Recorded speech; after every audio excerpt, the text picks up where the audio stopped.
Yo, what's going on, everybody? Just coming back at you with another vid. Today, I'm gonna briefly explain how the 2-on-2 mode works in this game. Um, so to start with, not to burst anybody's bubble, but it's for the most part the system itself is pretty basic. Because it's not really a versus game. So there's not much you can do out. Pretty much switching characters during the match, switching teammates is pretty much the only thing you can do. There's no assist, dual hypers, none of anything like fancy like that. The tag code I used was pretty basic. It's a bare bones tag code that doesn't require the use of any variables, so it's not anything special. Now there's some perks to it. The first perk is okay, you got auto control of your character automatically. Now this is Mugen, not Eichmann, so the characters are like coded that way. So they're coded that way. No extensions, no Mugen hook, nothing extra like that. The characters are coded that way by default. So when you switch to player 2, you automatically gain control. You don't have to hit control 3 plus 4, none of that. The second perk I would say to the 2-on-2 mode is the characters' themes. Just like the actual versus game, when the character dies, their theme dissipates, goes off, and the character that comes in, their theme comes in with them. Now, that right there, I don't think that's an Eichmann yet. I think there's still something that's got to be coded. I don't think you can do that in Eichmann, to my knowledge. Change character themes in tag mode. So basically, those are the perks. You automatically get control of your character when you switch in and out or when you die, and you got the characters, you got the themes. Now, like I said before, I didn't intend to put anything real fancy with this in the beginning because I was like, well, it's not a versus mode. I just gonna have a couple things that you normally don't have in normal games, and keep it pushing. So that's kind of like, what I'm saying, why I got it set up like that. Um, now the downside of actually hard coding the characters, actually having preset to have control, um, it makes coding commands a bit more challenging because, well, first of all, when you do that, uh, obviously, in case you didn't know, you only get 128 unique commands per command file or command text, whatever you're using, extension, text file, CNS, whatever type of file you're using. You only get 128 unique commands. So how that poses a problem is when you can when you automatically have the characters preset that you have control of your tag character, everybody's got to use the same command file. Excuse me. Everybody's got to use the exact same command file. It's got to be the same or it won't work. Now, I think the biggest challenge for me when doing it like that was the fact that when I decided to give characters, the characters already had their super attacks, they already had their specials and so forth. But when I implemented the EX commands too, like after implementing EX commands, I went over like fast. I ran out of commands like real fast. So basically what I had to do was basically I had to create variables to represent different stick motions. Well, I say stick motions because I'm a stick player.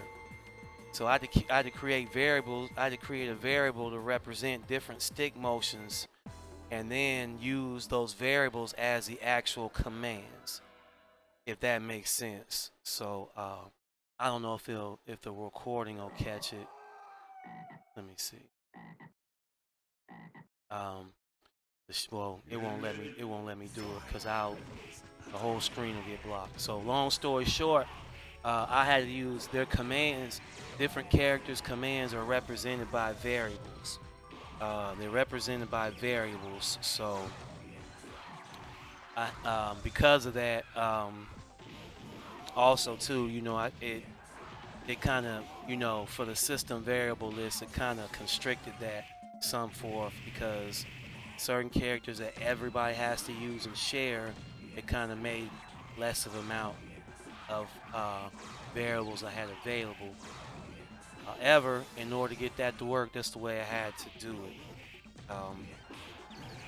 That's the way I had to do it. But I got this right here playing just at um, random stages, so that way you can see how the themes change. Because how I got it set up on here in single mode, um, certain stages have their own theme already preset in single mode. So I pretty much randomized the stages so you can see how the music keeps changing after each fight. But oh yeah, and the other thing too, because of how I got the stages set up, my stage tension is kind of like on the high side to kind of make it look more realistic, like how real games, how the camera really moves.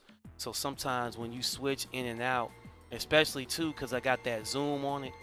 When you switch your characters in and out, depending on when you're standing, sometimes it zooms in and out different. So like certain things, as you notice on here, when you kill somebody, the camera does not follow them. And part of the reason why I did that was because so that way when people change in and out, it would, it only follow them to a certain extent, so it wouldn't look as like, blocky or whatever, you know, so it wouldn't just look as awkward.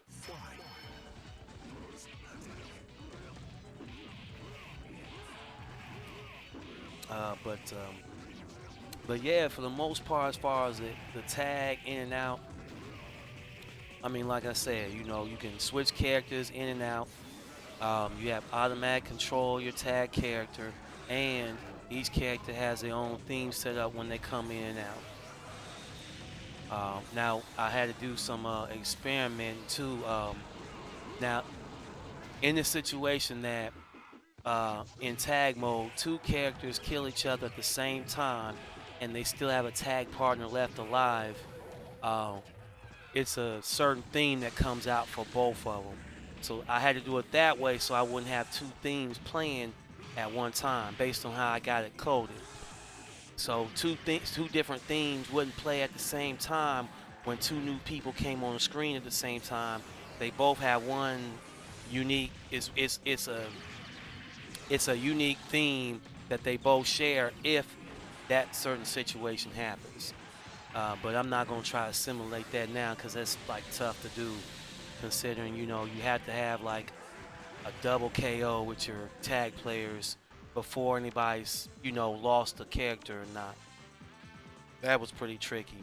But oh yeah, the other thing too, kind of, and I forgot to mention, and it's kind of like, and I guess certain things like this is kind of like why I see why people tend to go more towards Eichmann because there's not as many restrictions on this.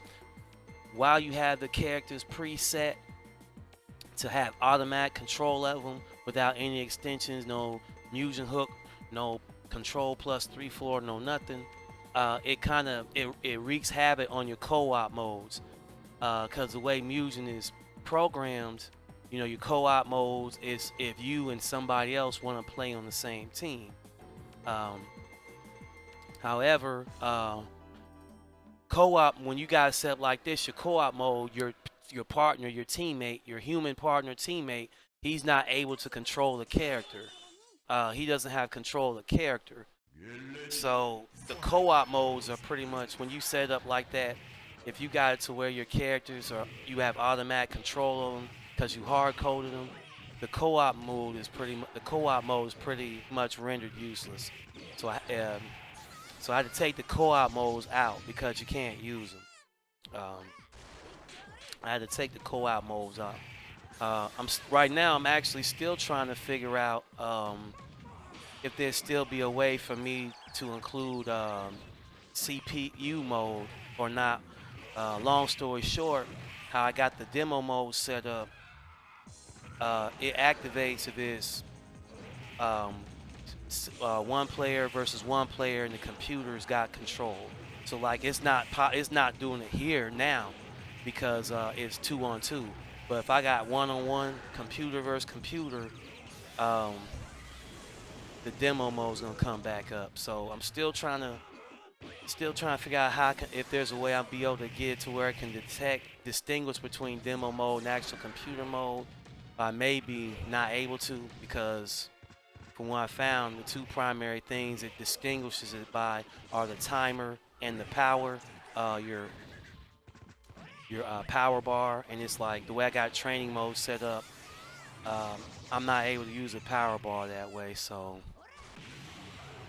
But uh, but yeah, you guys, I was just trying to just real quickly talk about how 2-on-2 world mode works and other stuff. So I ain't trying to hold you guys up. Stay tuned. The game's gonna be out sometime this year.